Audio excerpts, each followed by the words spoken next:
সব ব্যাপারে কথা বলতে যাও কেন?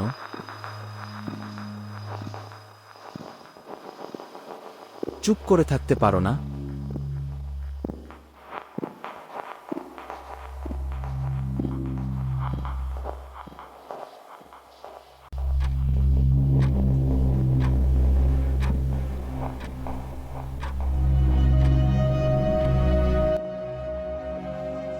ওই জামাটা পরার দরকার নেই, সাদা জামাটা পর। লোকে কি বলবে? এত প্রশ্ন করার কি আছে? যেটা বলছি সেটুকু পড়লেই তো হয়ে যায়, এত প্রশ্ন করো না। ওটা করা এটা উচিত করা না। উচিত না। এই ওরকম বয়সে কেন এসব? করছো? ভালো মানুষ যারা এমন ভালো করে হয় না। তারা এইসব কিছু করে না। আরো পারফেক্ট হতে হবে, আরো সুন্দর হও, তবেই তো সফল হবে। তুমি কিন্তু পিছিয়ে পড়ছো। আমি কি সত্যি নিজে কিছু চাই?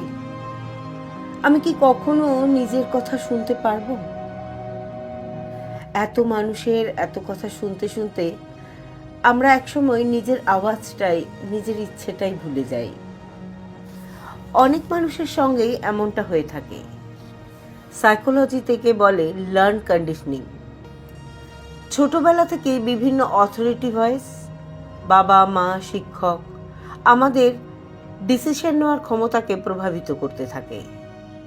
এরপর আসে সম্পর্কের নিয়ন্ত্রণ, রিলেশনশিপ কন্ট্রোল, আর তারপর সমাজ আর সোশ্যাল মিডিয়ার কম্প্যারিজন। এই পর্যায়ে এসে আমাদের মস্তিষ্ক ধীরে ধীরে নিজের সিদ্ধান্ত নেওয়াটা একেবারে বন্ধ করে দেয়।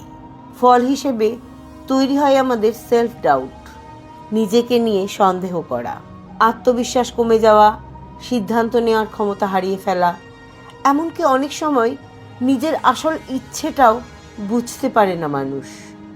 অন্যের অ্যাপ্রুভাল ছাড়া কোনো ছোটোখাটো কাজ করতেও ভয় পাই।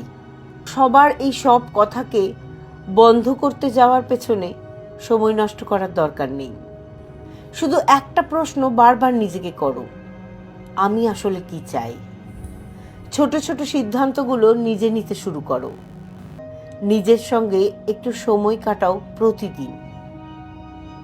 মনে রেখো, এই ছোট ছোট পদক্ষেপই ফিরিয়ে দিতে পারে তোমার নিজের আওয়াজ, তোমার আত্মবিশ্বাস আর তোমার আসল তুমিকে।